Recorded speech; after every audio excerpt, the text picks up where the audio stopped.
मध्ये महाभारतम् अद्वैतामृतवर्षिणीं भगवतीं अष्टादशाध्यायिनीम् अम्ब त्वामनुसन्दधामि भगवद्गीते भवद्वेषिणीम् नमोऽस्तु ते विशालबुद्धे पुल्लारविन्दायतपत्रनेत्र येन त्वया भारततैलपूर्णः प्रज्वालितो ज्ञानमय प्रदीपः प्रपन्नपारिजाताय स्तोत्रवेत्रैकपाणये ज्ञानमुद्राय कृष्णाय गीतामृतदुहे नमः। सर्वोपनिषदो गावः दुग्धा गोपालनन्दनः पार्थो वत्ससुधे भोक्ता दुग्धं गीतामृतं महद वसुदेवसुतं देवं कंसचाणूरमर्दनं देवकी परमानन्दं कृष्णं वन्दे जगद्गुरुं भीष्मद्रोणतथा जयद्रथजला गान्धारनीलोत्पला शल्यग्राहवती कृपेण वहनी कर्णेन वेलाकुला अश्वत्थामविकर्णघोरमकरा दुर्योधनावर्तिनी सोऽतीर्णा खलु पाण्डवैरणनदी कैवर्तकेशवः पाराशर्यवचः गीतार्थगन्धोत्कटम् नानाख्यानककेसरं हरिकथा सम्बोधनाबोधिनम् भोगे सज्जनसत्पदेनहरः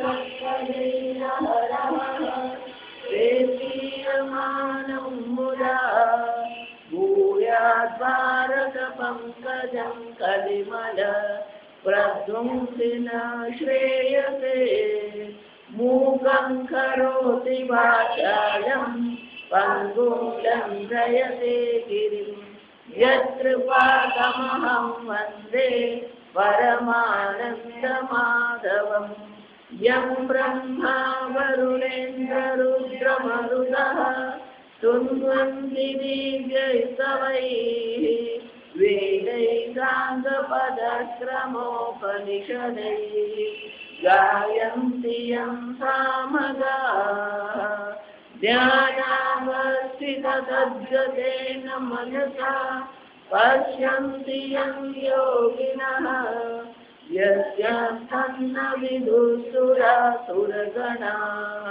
देवाय तस्मै नमः।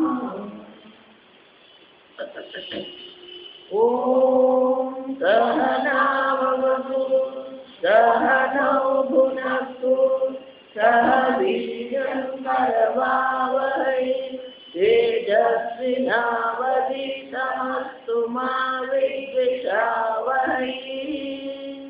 ॐ शान्ति शान्ति शान्ति। गीतानो 7मो अध्याय अथ 7मोऽध्यायः। श्रीभगवानुवाच मय्या सत्तमनः पार्थ योगं युज्यन्मदाश्रयः असंशयं समग्रं माम् यथा ज्ञास्यसि तच्छृणु। ભગવદ ગીતાના 1 થી 6 અધ્યાય આપણે જોઈએ. છઠ્ઠા અધ્યાયમાં 2 શ્લોક જોવા મળે. એક શ્લોકમાં ભગવાન એવું કહે છે, સર્વભૂત સમાત્માનમ સર્વભૂતાની ચ આત્મા. સર્વભૂતોમાં આત્મા રહેલો છે, આત્મામાં સર્વભૂતો રહેલા, એટલે કે આત્મા સર્વવ્યાપી છે. પછીના શ્લોકમાં ભગવાન કહે છે, યોમામ પશ્યતિ સર્વત્ર સર્વમ ચ મયી પશ્યતિ. જે બધામાં મને જુએ છે અને મારામાં બધાને જુએ છે. એટલે કે ભગવાન કહે છે કે હું સર્વવ્યાપી છું. તો કે બે સર્વવ્યાપી છે, એક આત્મા સર્વવ્યાપી અને પેલા બીજા ભગવાન સર્વવ્યાપી. બીજું ભગવાનના સર્વત્ર દર્શન કરવાના, સર્વના ભગવાનમાં દર્શન કરવાના. પણ એ દર્શન થાય ક્યાં? ભગવાન કોણ છે આપણને ખબર છે? પેલા બાળપણમાં શીખવતા, મને કહો ને પરમેશ્વર કેવા હશે, ક્યાં રહેતા હશે, શું કરતા હશે. હવે આ બધું ટ્વિંકલ આવે ને એટલે બધું ધોઈ દીધું.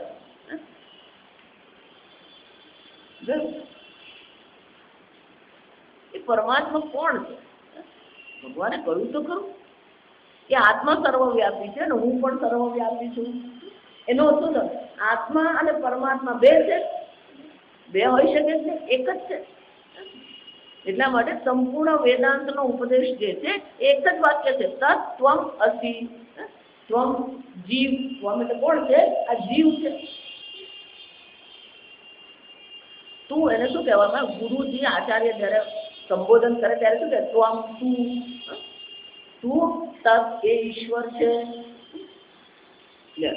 એમ ભગવદ ગીતા પણ 3 ભાગમાં 1 થી 6 અધ્યાય એ ત્વમ પદ છે, આત્મ તત્વની ચર્ચા. 7મા અધ્યાયથી 12મા અધ્યાયમાં આ તત્ પદની એટલે કે ઈશ્વરની ચર્ચા. અને કોણ આત્મા છે, કોણ ઈશ્વર છે જાણ્યા પછી 13મા અધ્યાયથી 18મા અધ્યાયમાં ભગવાન શું કરે છે કે આ બે એક છે જ નહીં. ક્ષેત્રજ્ઞમ ચાપિમામ વિદ્ધિ સર્વક્ષેત્રેષુ ભારત. આ શરીરમાં જે ચૈતન્ય પુરુષ જે છે એને ક્ષેત્રજ્ઞ કહેવામાં આવે. અને ક્ષેત્રજ્ઞ કેવો છે? મામ વિદ્ધિ. સર્વ શરીરમાં જે જીવ દેખાઈ રહ્યો છે, જે ક્ષેત્રજ્ઞ દેખાઈ રહ્યો છે એ હું છું. આમ આત્મા અને પરમાત્માના ઐક્યની ચર્ચા કરે. પણ એ પરમાત્મા કોણ છે? એ પરમાત્માનું સ્વરૂપ શું છે? અને પરમાત્મા જો સર્વમાં છે અને સર્વ પરમાત્મામાં છે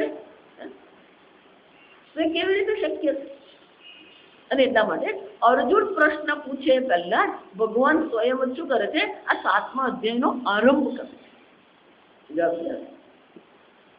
7મા અધ્યાયમાં અર્જુનનો પ્રશ્ન નથી.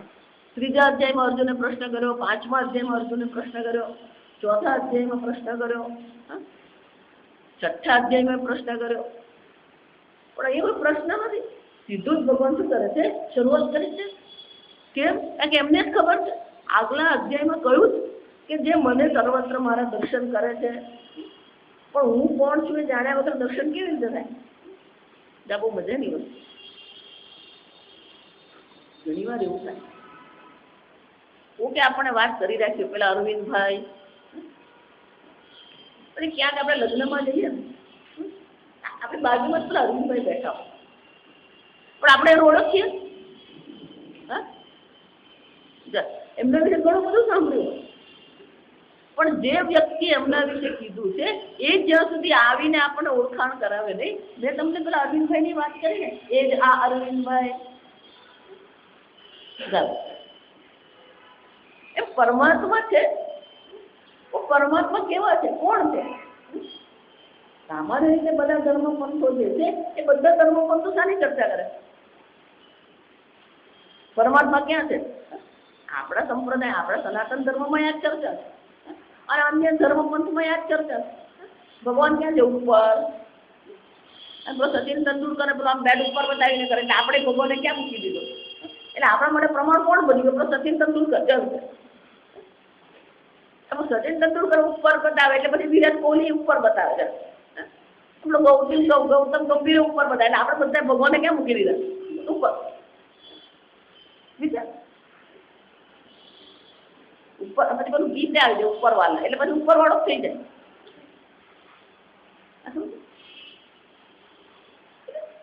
વૈકુંઠ અનેક પ્રકારના લોક છે. સમજ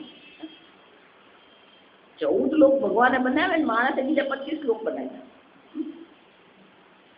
કોઈ કહે કે શિવધામ છે, કોઈ કે અક્ષરધામ છે, કોઈ કહે કે વૈકુંઠ લોક છે, કોઈ કહે કે જાત જાતના લોક છે. કૈલાસ ધામ છે. હમણાં એક દાદા ગુજરી ગયા.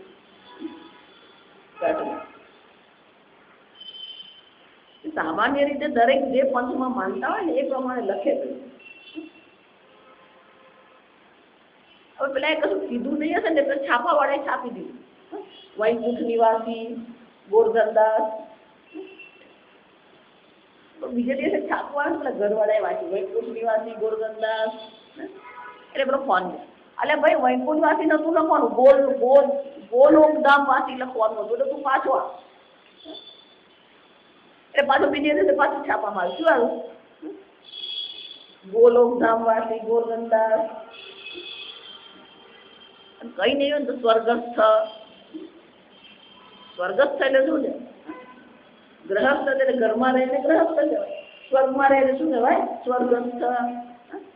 અને પોઝિટિવ થિંકિંગ કહેવાય. અહીંયા ગમે એટલા લોકોના ગજવા કાપેલા હોય, ગમે એટલા ખખડાવી નાખેલા હોય, પણ તોય આપણે પોઝિટિવલી શું લખીએ? સ્વર્ગસ્થ.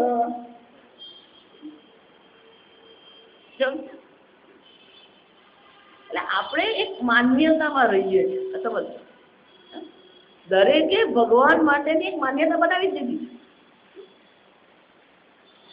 એક ભાઈ મારી પાસે આ બધા ભગવાન હું માનતો નથી. એ જો એમ કહેતો કે હું ભગવાનમાં માનતો નથી, ત્યાં સમજવાનું પડે. એનો કે એણે કોઈક રીતે ભગવાનની કલ્પના કરેલી જે ભગવાનને એ માનતો નથી. જયારે એમ કહે છે કે હું ભગવાનને માનતો નથી, તો છે જ નહીં એને માનતો નથી એવું કહેવાની જરૂર છે એને? જો એની દ્રષ્ટિએ ભગવાન છે જ નહીં તો એને કહેવાની જરૂર છે હું ભગવાનમાં માનતો જ નથી. એટલે કોક રીતે એને કઈ કલ્પના કરી કે આવો ભગવાન હોવો જોઈએ, પછી એને કીધું એ ભગવાનને હું માનતો નથી. એટલે કોઈ પણ વ્યક્તિ જયારે મને એમ કે હું ભગવાનમાં માનતો નથી, ત્યારે એમ કહો તું જે ભગવાનમાં માનતો નથી એ ભગવાનમાં હું માનતો નથી. કેમ કે એની કલ્પનાના જે ભગવાન છે એ ખરેખર ભગવાન છે જ નહીં. જો સમજો આપણે કેનોપનિષદે ભણી ગયા. કેનોપનિષદમાં 3જા અધ્યાયમાં ત્યાં કરવામાં આવી ચર્ચા. તમે ગમે એટલો પ્રયત્ન કરો, ગમે એટલો પરમાત્માને નકારવાનો પ્રયત્ન કરો, પણ પરમાત્મા છે. સંસ્કૃતમાં બહુ સરસ વાક્ય, અસ્થિ કશ્ચિત અપાર શક્તિ. વરસાદ પડે, આપણે ગમે એટલા પ્રયત્ન કરીએ, ગમે એટલા પ્રાર્થના કરીએ. ગામડામાં તો પેલો મેહુલો આવે.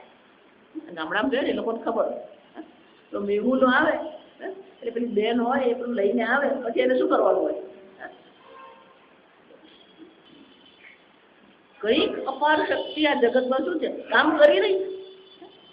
આપણો જન્મ થયો એ પહેલા આ જગત હતું. આપણે આ જગત છોડીને જઈશું પછી પણ આ જગત શું છે? રહેવાનું. સૂર્ય જુઓ, ચંદ્ર જુઓ, આ બધી વસ્તુ જો આશ્ચર્ય છે. પણ આપણને આશ્ચર્ય લાગે નહીં. આપણે કયું આશ્ચર્ય લાગે? હમણાં આમ કરીને કોઈ વિભૂતિ કાઢી આપે ને તો આપણને આશ્ચર્ય લાગે. અને એ વિભૂતિ આમ કપાળ પર લગાવીને કેન્સર સારું થઈ ગયું.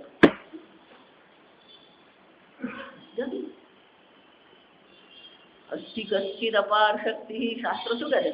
કોઈ અપાર શક્તિ, અનંત શક્તિ કામ કરી રહી તો જ આ જગતનું સંચાલન થઈ છે. અહીંયા બેઠી જળ ચક્ર વાંચતી, દરિયાનું ખારું પાણી, સૂર્યની ગરમીથી શું થવાનું? એ વરાળ રૂપે ઉપર જાય, ત્યાં વાદળ બન્યા, એ વાદળ જમીન પર આવ્યા અને વાદળ શું થવાનું? વરસાદ રૂપે આવે. મીઠું પાણી એમ શું કહેવાય? Filtration plant. આપણને એમ કે આપણે ફિલ્ટ્રેશન પ્લાન્ટ બનાવ્યો, ભગવાને ક્યાં બનાવી મૂકી દીધો. માણસ હંમેશા એમ જ વિચારે મારું નવું કંઈક મેં શોધી નાખ્યું. ભગવાન બધું જ શોધી જ નાખ્યું. કેવી શક્તિ કામ કરી. નાની હતી ત્યારે હંમેશા મને આશ્ચર્ય થતું. ધારો પેલો દડો હોય ને પૂર, દડો પર ધારો કે તમે કોઈ વસ્તુ પછી ગોળ ફેરો પછી વસ્તુ શું થાય? ફેંકાઈ જાય. ત્યારે પહેલી વાર પેલો સ્કૂલમાં ભણાવવામાં આવ્યું કે પૃથ્વી ગોળ છે.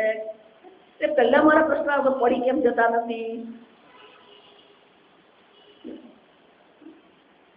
બીજું પછી કીધું પૃથ્વી પોતાની ધરી પર ફરી રહી છે. તો પૃથ્વી ફરી રહી છે તો આપણે બધા શું થવા જોઈએ? ફેંકાઈ જવા જોઈએ. આપણે ઉત્તર ભાગમાં છે એટલે આપણે શું માનીએ આ ઉપર બરાબર અને આ નીચે. દક્ષિણ ભાગમાં જે રહે એને માટે ઉપર કયું?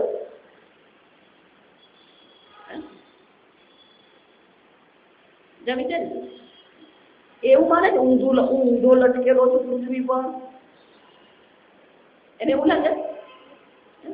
ન્યુઝીલેન્ડ વાળા, ઓસ્ટ્રેલિયા વાળા, દક્ષિણ અમેરિકા વાળા, દક્ષિણ આફ્રિકા વાળા, એ લોકોને એવું લાગે અમે પૃથ્વી પર ઊંધા ચાલીએ, લટકતા લટકતા ચાલીએ.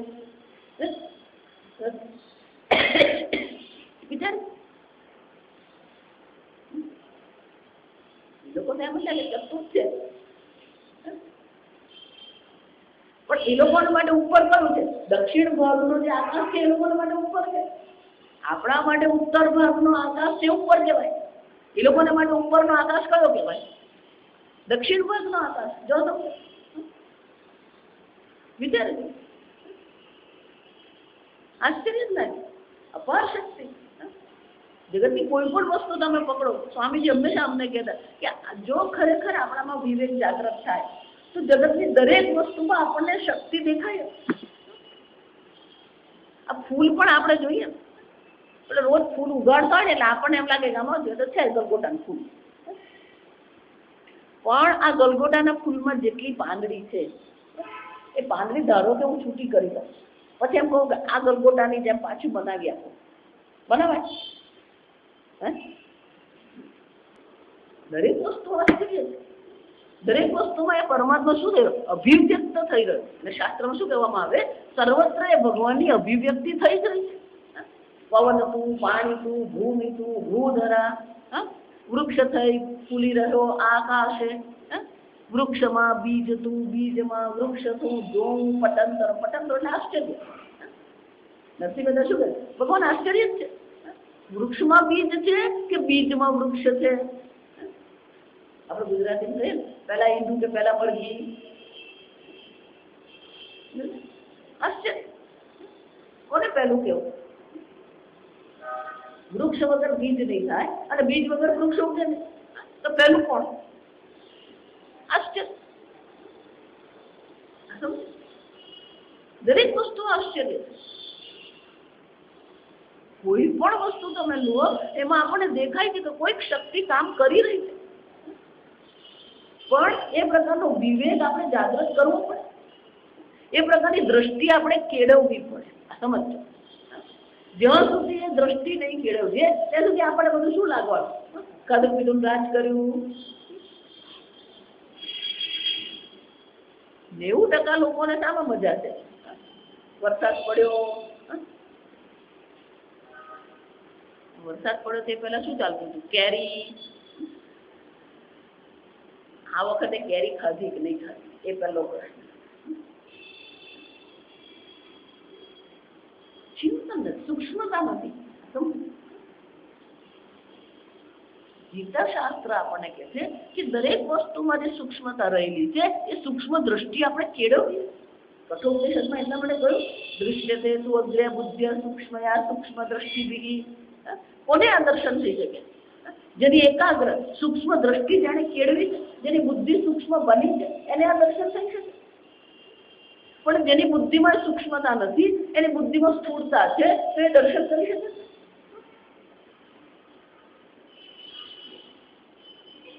હમણાં એક બીજો પ્રશ્ન, પણ ભગવાન દેખાતા નથી. ભગવાન હોય તો શું થવું છે? ભગવાન હાજર થઈ જાય પણ તું જ ભગવાન હાજર નથી થવાનું. પેલી સિગ્નેચર પેઇન્ટર પોતાનું શું કરે એટલે સિગ્નેચર. આ ભગવાને ક્યાંય સિગ્નેચર મૂકી? ભગવાન તમારે જરૂર જ નથી. કેમ? કારણ કે ભગવાનને ખબર છે કે આ જે છે મેં જ બનાવેલું છે. એના માટે આગળ મેં કીધું કે ભગવાનની અભિવ્યક્તિના દર્શન થવા જોઈએ, અને એટલા માટે ભગવાન સ્વયં જ શરૂ કરી દે. જા સમજ બે ચર્ચા. પહેલા તો ભગવાનનું સ્વરૂપ શું છે, પણ એ સ્વરૂપ છે કરતા ભગવાન છે આપણે શું કરવું પડે? સ્વીકારવું પડે. ભગવાન છે, ભગવાન અપાર અનંત શક્તિ છે, અનંત શક્તિ કામ કરી રહી છે, અને એટલા માટે ત્યાં સંપૂર્ણ વિશ્વ શું છે? પ્રવૃત્તિ. અને એ પરમાત્મા છે, તે પરમાત્મા ક્યાં છે અને પરમાત્માનું સ્વરૂપ શું છે? અને એ પરમાત્મા અને હું ત્રણ વસ્તુ થઈ જશે. બધે પહેલા તો પરમાત્માના અસ્તિત્વને આપણે સ્વીકારીએ, પરમાત્માની અનંત શક્તિને આપણે સ્વીકારીએ. એ અનંત શક્તિને સ્વીકાર્યા પછી એ પરમાત્માનું સ્વરૂપ શું છે? અને ત્રીજું, પરમાત્મા ને હું બે છે કે પછી એક જ છે? જગ છે. હા, આ ત્રણ પ્રકારથી દર્શન. અને એટલા માટે ભગવાન સ્વયં અર્જુન પ્રશ્ન પૂછે કરનાર ભગવાન સ્વયં જ કહી રહ્યા. એટલે શંકરાચાર્યજી બહુ સરસ કહે. શંકરાચાર્યજી એમને ભાષ્યમાં બહુ સરસ સંગતિ આપી. યોગી નામ અપી સર્વેશામ મદ્ગતેનાંતરાત્મા શ્રદ્ધાવાન ભજતે યો મામ સમે યુક્તો તમો મતઃ. છઠ્ઠા અધ્યાયના છેલ્લા શ્લોકમાં ભગવાને શું કીધું? ઇતિ પ્રશ્ન બીજમ ઉપન્યસ્ય. ભગવદ્ ગીતાની એક વિશેષતા છે. કોઈ પણ અધ્યાયના છેલ્લા શ્લોકમાં ભગવાન એવો એક મુદ્દો મૂકે જે પ્રશ્નનો બીજ બની શકે. એટલે ભગવાને ત્યાં શું કહ્યું? સર્વ યોગીઓમાં જે શ્રેષ્ઠ યોગી છે, એ શ્રેષ્ઠ યોગી કોણ છે? મદ્ગતેના અંતરાત્મા, જેનો અંતરાત્મા, જેનું મન સતત મારામાં સ્થિત થઈ ગયું. મદ્ગતેને એટલે શું છે? જે મારું ચિંતન કરે. એટલું જ નહીં, શ્રદ્ધાવાન ભજતે, એ શ્રદ્ધાળુ છે. ભલે એને ભગવાનના દર્શન થતા નથી, પણ એની શ્રદ્ધા છે ભગવાન છે. ભજતે માં તમે યુક્ત તમો મતઃ. ભગવાન કહે છે મતઃ, મારી દ્રષ્ટિએ, મારા અભિપ્રાય પ્રમાણે એ કોણ છે? યુક્તતમઃ, એ શ્રેષ્ઠ છે. હા, જેણે ઈશ્વરમાં પોતાનું મન લગાવી દીધું છે, જે ઈશ્વરની ભક્તિ કરી રહ્યો છે, એ જ ભગવાન કહે છે શ્રેષ્ઠ છે. તો કોણ ભગવાન? કેવા ભગવાન? ક્યાં છે ભગવાન? એટલે શંકરાચાર્ય કહે છે ઇતિ પ્રશ્ન બીજમ ઉપન્યસ્ય સ્વયમેવ ઈદૃશમ મદીયમ તત્વમ. ભગવાન સ્વયં જ આવું મારું તત્વ છે. મદીયમ તત્ર ઈદૃશમ એવમ મદ્ગતંતરાત્મા સ્યાત. જો વિચાર, ધારો કે તમને હું એમ કહું ફલાફલનું ચિંતન કરો. મદ્ગતેન અંતરાત્માનો શું થાય? મારામાં જેણે પોતાનું મન પરોવી દીધું છે. તો એમ કહું ફલાફલમાં તમારું મન લગાવો, લાગે કે નહીં? કેમ? ફલાફલ શું છે ખબર જ નથી. આ પરદેશી, આ બધી જે પરદેશી કંપનીઓ બધી અહીંયા આવી ને, એ લોકો હંમેશા પોતાના પરદેશનો એક માણસ અહીંયા રાખ્યો હોય. એ લોકો એક્ઝિક્યુટિવ શું હોય, એ લોકોનો એક એક્ઝિક્યુટિવ અહીંયા કામ કરતો. જેટલા પણ એક્ઝિક્યુટિવ અહીંયા આવે ને, એટલે પેલા સાહેબ હોય ને, એટલે લગ્ન હોય તો આપણે સાહેબને આમંત્રણ આપીએ, વાસ્તુ હોય તો સાહેબને આમંત્રણ આપીએ, ઘરમાં પેલી ગણપતિ સ્થાપના કરવી તો શું કરીએ? સાહેબ આવજો. આ બધા જેટલા આ બહારથી આવે ને, એ બધાને આ કરવામાં બહુ મજા આવે. જો વિચારી ગયો, એ લોકોને તો એક જ વસ્તુ કરવાની, ચર્ચમાં જવાનું, મીણબત્તી સળગાવવાની, પ્રાર્થના કરવાની, પતી ગઈ. એટલે એ લોકોને બહુ મજા આવે. આ તમારું બહુ સરસ છે. સત્યનારાયણની કથા કરીએ તોય ભગવાન, વાસ્તુ કરીએ તોય ભગવાન, ગણપતિ સ્થાપના કરી તોય ભગવાન, જન્માષ્ટમી ઉજવી તોય ભગવાન. એ લોકોને મજા પડે. તો નવરાત્રી આવે એટલે બધા દાંડિયા, કેટલાક એક્ઝિક્યુટિવ તો એવા છે કે બધા દાંડિયા શીખી ગયા છે. કેમ? આનંદ છે. એને ખબર નથી કે અંબા માતા કોણ છે, કૃષ્ણ કોણ છે, પણ આપણે જે રીતે ઉજવીએ છીએ ઉજવવામાં એને શું આવે? આનંદ. આ ભારતની વિશેષતા, પેલો ભગવાન કોણ છે, ક્યાં છે, શું છે ખબર નથી, ભગવાનનું તત્વ શું છે ખબર નથી, પણ પેલો ગણપતિ ઉજવે, કૃષ્ણ ભગવાન ઉજવે, રામનવમી ઉજવે, નવરાત્રી બધું જ કરે. એને શું કહેવાય? આ વાતાવરણ છે. જે સ્વામીજી અમને કહેતા હતા કે આ ભારત ભૂમિ એ પુણ્ય ભૂમિ છે. આ પુણ્ય ભૂમિમાં જે આવે ને એક વસ્તુ તે સ્વીકારી જાય, ભગવાન છે, પછી એની સમજ ગમે તેવી હોય સમજ, અને એને મજા પણ એમાં. પુણ્ય ભૂમિ છે એટલે આપણે ઈશ્વરને ઓળખ્યા વગર શું કરી દીધું? સ્વીકારી દીધું. એટલે શંકરાચાર્ય કહે છે કે પણ એ ભગવાનનું તત્વ શું છે, સ્વરૂપ શું છે? મદીય ઈદૃશમ તત્વ, મારું તત્વ, મારું સ્વરૂપ આવું છે એ આપણને ખબર જ નથી. આગળ શું કહે? ઘાટ ઘડિયા પછી નામ રૂપ જૂજવા, અંતે તો હે મનુ હે મોહન. ભગવાન કોણ છે? જગત કારણ પરમાત્મા. જેમ સોનામાંથી અનેક ઘરેણા બને છે એમ પરમાત્મામાંથી શું થયું? આ વિવિધ જગતની ઉત્પત્તિ થઈ. સંપૂર્ણ જગત જેમાંથી ઉત્પન્ન થયું, સંપૂર્ણ જગત જેમાં સ્થિત છે અને સંપૂર્ણ જગત જેમાં લય પામે. ત્રણ શબ્દ છે. જેમાંથી ઉત્પન્ન થયું, જેમાં સ્થિત છે અને જેમાં લય પામે. જેમાંથી, જેમાં અને જ્યાં. ત્રણ છે. જેમાંથી સર્વ ઉત્પન્ન થયું, જેમાં સર્વ રહે છે અને જ્યાં સર્વ લીન થાય. સોનામાંથી ઘરેણા બન્યા, સોનામાં ઘરેણા રહે છે અને સોનામાં ઘરેણા શું થાય? લીન થાય. આ ભગવાનની વ્યાખ્યા છે. જો સમજવા ભગવાન કોને કહેવામાં આવે? ઉપનિષદમાં આપણે જોયું, યતો વા ઈમાની ભૂતાની જાયન્તે યેન જાતાની જીવંતિ યત પ્રયત્નમ અભિશંવિશંતિ તદ્બ્રહ્મ. જેમાંથી આ સર્વભૂતોની ઉત્પત્તિ થઈ, જેમાં સર્વભૂતો રહે છે અને જેમાં સર્વભૂતો લીન થઈ જાય છે, તદ્બ્રહ્મ એ ઈશ્વર છે. સમજ. આમ ઈશ્વરની પહેલી વ્યાખ્યા કઈ થાય? સૃષ્ટિ સ્થિતિ સંહાર કરતા ઈશ્વર. ઈશ્વરની પહેલી વ્યાખ્યા સમજવાની. પછી વૈકુંઠ ધામમાં છે કે ગોલોક ધામમાં છે પછીની વાત. પહેલી વ્યાખ્યા તો કઈ થાય? જેમાંથી સર્વ ઉત્પન્ન થયું, જેમાં સર્વની સ્થિતિ છે અને જેમાં સર્વ લીન થઈ જાય એ પરમાત્મા. આપણે ઉપનિષદમાં બધી ચર્ચા કરી છે. ગીતામાં હવે શરૂ થાય છે પરમાત્માની ચર્ચા. હવે શરૂ થાય.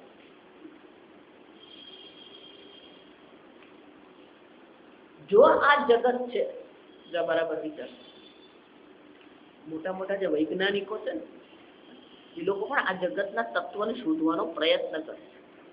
એ લોકોને એમ છે કે અણુ પરમાણુ આ જગતનું તત્વ છે. એટલે પેલા અણુ પરમાણુ શોધે, પછી પરમાણુ ના પાછા શું કરે? આ તો ક્વાર્ટઝ છે, પછી પેલો છે હમણાં ગયા વર્ષે કર્યો ગોડ પાર્ટિકલ.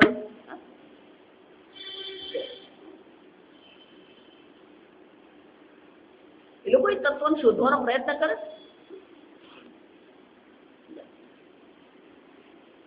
પ્રકાશ જે છે એને એ લોકો જોયું. પ્રકાશ કોણ છે? ફોટોન જેને કહેવામાં. પણ હજી પણ આ ગુરુત્વાકર્ષણ એ લોકોને માટે રહસ્ય છે. આપણે પેલા નાનપણમાં સ્કૂલમાં શીખી ના એટલે આપણને એમ લાગે બધું બરાબર જ છે. કેમ? પેલા ન્યૂટન હતા, આઇઝેક ન્યૂટન સફરજનના ઝાડ નીચે બેઠા હતા, એમના માથા પર સફરજન પડ્યું. અને જેવું સફરજન નીચે પડ્યું એમણે વિચાર કર્યો કે આ ઉપરથી નીચે કેમ પડ્યું. આપણે તો શું વિચારીએ? અહીંયા જરાક શાંતિ માટે બેઠો તો માથા પર.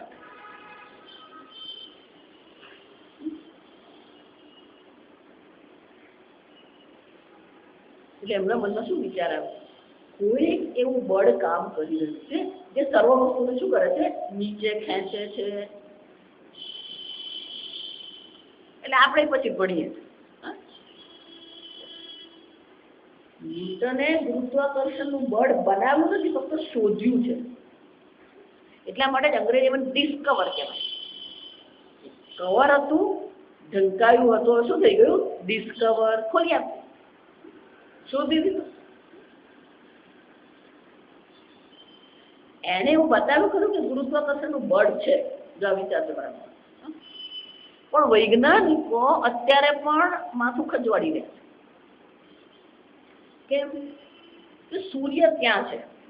જા સમજ.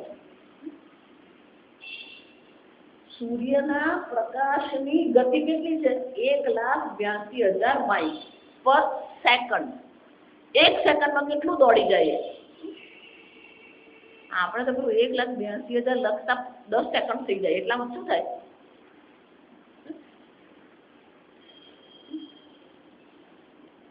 કેટલા મીંડા? 1,082 એટલે 182 તો લખાઈ જાય, પછી કેટલા મીંડા લખવા દે? 1 સેકન્ડમાં 182 લખાઈ જાય, પછી કેટલા મીંડા લખવાના? એને માટે બીજી 9 સેકન્ડ જોઈએ.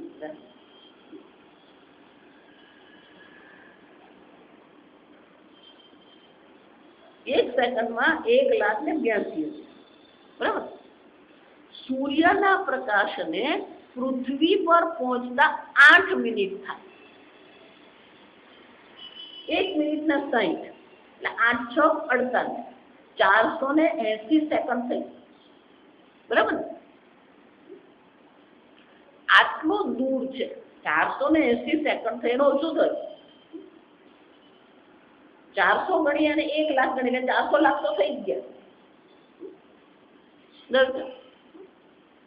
આટલા લાખ દૂર પેલો સૂર્ય છે અને આપણી પૃથ્વી અહીંયા છે. તો કે છે કે સૂર્યના ગુરુત્વાકર્ષણને કારણે પૃથ્વી અહીંયા ટકેલી છે. એક બીજું, પૃથ્વી પોતાની ધરી પર ફરી રહી છે. એટલે જેમ આપ સફરજન નીચે પડે એમ પૃથ્વી સૂર્ય પર પડતી નથી. કેમ? પેલું પરિભ્રમણ કરે. જો પરિભ્રમણ નહીં થાય તો શું થવાનું? સૂર્ય ખેંચાઈ જાય.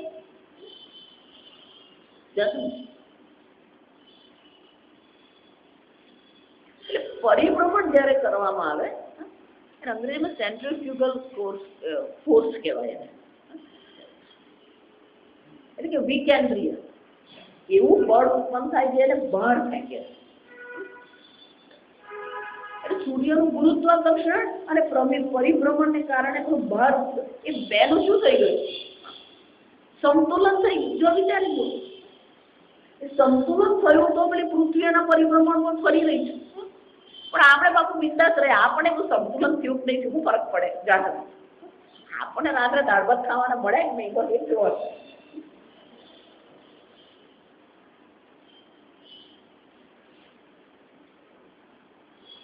વૈજ્ઞાનિકોને એ પ્રશ્ન છે કે ગુરુત્વાકર્ષણનું ખેંચાણ છે, પણ એ ખેંચાણ કઈ દ્રષ્ટિએ? દોરડાએ બાંધેલું છે તો કે નહીં. કણ છે તો કે નહીં. જેમ પ્રકાશનો કણ ફોટોન છે એમ એ લોકો વિચારી છે કે ગ્રેવિટોન છે ખરો? એ બળ કયું? એ પ્રકાશ રૂપે છે, દોરડા રૂપે છે, કણ રૂપે છે, એ તરંગ રૂપે છે? ખબર જ નથી. ભલે એનો અનુભવ કરીએ તો તમે ગ્રેવિટેશનલ ફોર્સનો આપણે અનુભવ કરીએ છીએ, પણ એ શું છે આપણે સમજીએ છીએ. એ જ રીતે અસ્તિ કશ્ચિદ અપાર શક્તિ, એ પરમાત્માની અપાર શક્તિ કામ કરી રહી છે, આપણે અનુભવીએ છીએ, પણ એ શું છે આપણને ખબર છે? જો વિચાર અનુભવ છે, પણ એ શું છે એવું પૂછીએ ત્યારે આપણે કોઈ જવાબ મળતો. એ જ રીતે મોટા મોટા જે બધા આ જ્ઞાન તંતુના જે વૈજ્ઞાનિકો એને ન્યુરોસાયન્ટિસ્ટ કહેવામાં. એ ન્યુરોસાયન્ટિસ્ટ પણ વિચાર કરે છે કે આ જ્ઞાન તંતુમાં પેલો સંદેશો પહોંચે કેવી રીતે. જો વિચાર આંખમાંથી પેલો પ્રકાશ આપણે આંખની પાછળ જાય,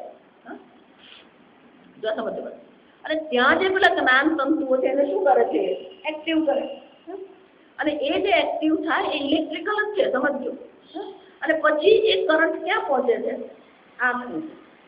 જો વિચાર, કાનમાં તમે જયારે સાંભળી રહ્યા છો તો ધ્વનિ તમારા કાન પર પડે છે. તમને ગુજરાતી ભાષા આવડે છે એટલા માટે તમે એને ભાષા કહો છો. ધારો કે અહીંયા કોઈ એવો બેઠે છે એને ગુજરાતી ભાષા નથી આવડતી, તો એના માટે મારો અવાજ શું થઈ જાય? અવાજ જ છે, ધ્વનિ જ છે. પણ એક વાર પેલા કાનના આંતરિક જે કાન જે છે એની અંદર પડ્યું પછી જ્ઞાન તંતુમાં શું થવાનું? એ પણ એક ઇલેક્ટ્રિક કરંટ જ બની ગયો. તો ત્યાંથી સ્પર્શ કરીએ તો સ્પર્શ પણ જ્ઞાન તંતુ પહોંચ્યા પછી તો શું છે? એક ઇલેક્ટ્રિક છે. એટલે વૈજ્ઞાનિકો વિચાર કરે છે કે આંખમાંથી જ્યારે કરંટ જાય તો એને દ્રશ્ય કહેવામાં આવે, અને કાનમાંથી જ્યારે કરંટ જાય ત્યારે શબ્દ બને. તે બન્યું કેવી રીતે?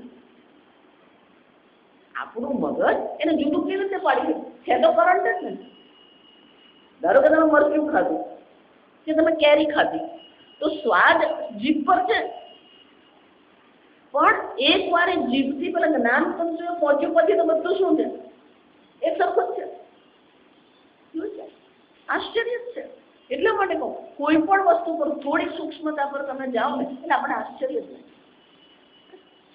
એટલે આ વૈજ્ઞાનિકો જે વિચારે કે આ મગજ કામ કેવી રીતે કરે છે, કારણ કે જે કામ કરે છે એ તો બધા કરંટ જ છે. અને કરંટ એટલે શું છે? પોટેશિયમ અને સોડિયમ. આ પોટેશિયમ નું આવે ત્યારે દ્રશ્ય કહેવાય, આ સોડિયમ પોટેશિયમ આવે ત્યારે એને ધ્વનિ કહેવાય. કોણ જુદું પાડી આપે છે? તું વિચારી દે. એનો અર્થ શું થયું? મગજ પોતે સ્વયં આ બધું ગ્રહણ કરી શકે? જો સમજો બરાબર. હજી તો મેં તમને ખાલી એક પાર્શ્વભૂમિ તમને બનાવ્યા. હવે વૈજ્ઞાનિક એવું વિચારે છે કે આ મગજ સ્વયં તો જડ વસ્તુ છે, એ પોતે તો જડ છે. તો એ જડ જે છે એ દ્રશ્ય અને ધ્વનિને અલગ પાડી શકે? એનો અર્થ શું થયો? આની પાછળ કોઈ ચૈતન્ય હોવું જોઈએ. જો ચૈતન્ય એની પાછળ ન હોય તો એને અલગ કરી શકે? મેં વિચાર્યું કોઈક એવું ચૈતન્ય તત્વ હોવું જોઈએ, કોન્શિયસનેસ છે ને એ લોકો.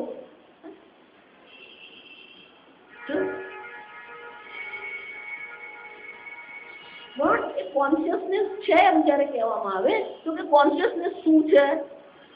જેમ પેલું ગુરુત્વાકર્ષણનું બળ શું છે ખબર નથી, એમ ચૈતન્ય એમ કહીએ ત્યારે પણ શું પ્રશ્ન આવે? શું છે? આમ આ જગતમાં એવી ઘટનાઓ છે, એવી અદ્ભુત ઘટનાઓ બની રહી છે, અને વૈજ્ઞાનિકો એ ઘટનાને સમજવાનો પ્રયત્ન કરી રહ્યા છે. તમે બધા જાણતા હશો કે આપણા મનુષ્યના કોષમાં 43 રંગસૂત્રો હોય, જેને જીન્સ કહેવામાં આવે. પણ એ જીન્સમાં પણ એક કોડ એટલે કૂટ સંજ્ઞા છે. એટલે કે આ વસ્તુ ત્વચા માટે છે, એના ત્વચાના રંગ માટે છે, ત્વચાની કેવી ગુણવત્તા હોય એને માટે છે. એટલે બધા રંગસૂત્રો છે એને ઉકેલીને એક લાંબુ શું કરવામાં આવે? પેલું ડીએનએ ખોલી નાખવામાં આવે. ખોલીને પછી એ લોકોએ એક પેલા તત્વ જે છે એટીજીસી એને કહેવામાં આવે, એની એ લોકોએ આખી ગોઠવણનું શું કર્યું? એનો આખો મેપ બનાવ્યો. એ મેપ બનાવનાર જે હતો કોલિન કરીને, એ વૈજ્ઞાનિક જેનેટિક એન્જિનિયરિંગ એને કહે. એટલે એને આ બાબતોમાં માને નહીં, પણ જેમ જેમ એ પેલો ઉકેલતો ગયો ને એટલે એને જોયું કે આટલી વિશેષ પ્રકારની ગોઠવણ થઈ કેવી રીતે. ધારો કે આ હાર છે, એ ગોઠવણ છે. હાર એ શું છે? ગોઠવણ જ છે, રચના છે એને કે.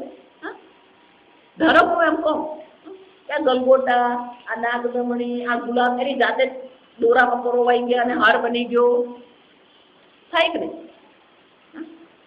જાતે ગોઠવાય કે નહીં? જો ગલગોટા જાતે નહીં ગોઠવાય તો જીન્સમાં એટીટીસી જાતે કેવી રીતે ગોઠવાઈ ગયા? જાતે ગોઠવાઈ ગયા. જો એટીટીસી જાતે ગોઠવાતા હોય તો ગલગોટો શું થવો જોઈએ? જાતે હાર બની જવું જોઈએ. એટલે એને જયારે જોયું એને કલ્પના જ નહીં. એટલે ધીમે ધીમે એને થયું અસ્થિ કશ્ચિદ અપાર શક્તિ, કોઈક શક્તિ કામ કરી રહી છે. જે શક્તિ કેવી છે? સર્વજ્ઞ છે. એની પાસે બધું જ જ્ઞાન હોવું જોઈએ.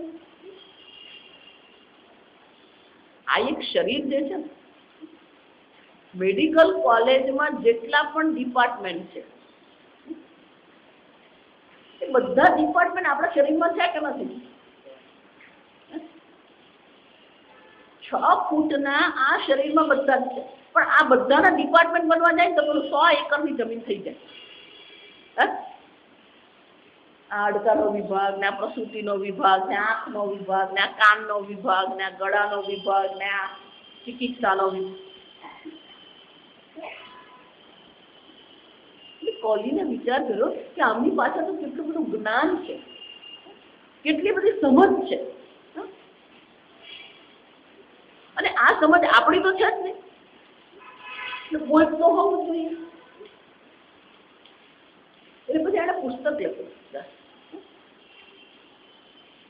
એટલે પુસ્તકનું નામ છે લેંગ્વેજ ઓફ ગોડ. આ જીન્સ છે તે શું છે?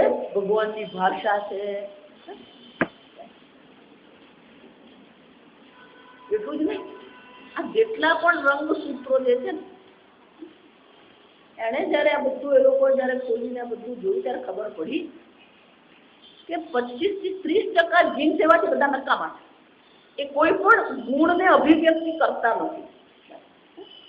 એને આપણે જેમ કહીએ ને જંક એવું કહીએ, આપણે આ શબ્દ આપણે ત્યાં આવી નકામી વસ્તુ એને શું કહીએ? અમુક જંક છે. પેલું ખાવાનું શું કે જંક ફૂડ. એ લોકો જોયું કે 25 થી 30% જીન્સ એવા છે કે બધા જંક છે. એટલે એ લોકો નિર્ણય કરે તો આ બધા નકામા છે. 2 વર્ષ સુધી એવું જ ચાલ્યું. જંક જીન્સ છે, આ બધા જંક છે, આ નકામા છે, નકામા છે. પછી 2 વર્ષ પછી ખબર પડી કે નકામા નથી. જ્યાં પણ આપણે નજર કરીએ એટલે કલાકે શું કહી છે? જ્યાં જ્યાં મારી નજર પડે ત્યાં છે યાદી આપની. જ્યાં પણ નજર નાખીએ ત્યાં આશ્ચર્ય છે અને જ્ઞાન છે. જ્ઞાન વિના કશું શક્ય નથી. ઘડો બનાવવા માટે કુંભારને શું હોવું જોઈએ? ઘડા બનાવવાનું જ્ઞાન તો હોવું જ જોઈએ. એટલે સંસ્કૃતમાં શું કહેવામાં? ઘટસ્ય કર્તા ઘટજ્ઞઃ. ઘટસ્ય કર્તા ઘટજ્ઞઃ. તો આટલું સંસ્કૃત તો બધાને આવડે છે.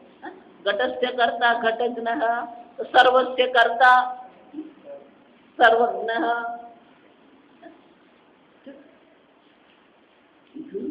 ધારો કે ઘોડો કેમ બનાવો? 1 2 3 4 5 6 વાંચી ગયા, અને પછી ઘોડો બનાવવા બેસીએ આપણે. ઘોડો બને? ભારતનો નકશો બને. ઘડા બનાવવાની પણ શું હોવું જોઈએ? કુશળતા. આપણે ગુજરાતી રોટલી જેવું થાય. આપણે ગુજરાતમાં રહીએ અને જન્મ્યા ત્યારથી પેલી ગુજરાતી રોટલી ખાતા આવે ને આપણને એવું લાગે કે એ તો સહજ છે. બહાર જઈને જો ને ખબર પડે. આ જેટલા ગુજરાતીઓ બહાર જાય ને એ બધા રસોયા લઈને જ જાય. કેમ? એટલે પહેલી રોટલીની મગજમાં એટલે રોટલી ખાવા મળે ને એટલે પેલો ઊંચો નીચો થાય. કેમ? પેલા પરાઠા મળે અને જે રોટલી મળે જાડી જાડી રોટલી હોય. એની એક રોટલીમાંથી આપણે 3 રોટલી બને. આ સમજ. જ્ઞાન. જ્ઞાનની સાથે શું હોવું જોઈએ? કુશળતા. શક્તિ. જ્ઞાનની સાથે શું હોય? કુશળતા હોવી જોઈએ. પણ જ્યાં જ્ઞાન છે જ્યાં કુશળતા છે, તો જ્ઞાન અને કુશળતા હંમેશા ક્યાં હોય? જડમાં હોય કે ચેતનમાં? જડમાં હોય શકે જ્ઞાન? હંમેશા જ્ઞાનનું અધિષ્ઠાન જે છે ચૈતન્ય, એ રીતે કુશળતા છે એમ કહીએ તો પણ શું છે? એ ચૈતન્ય.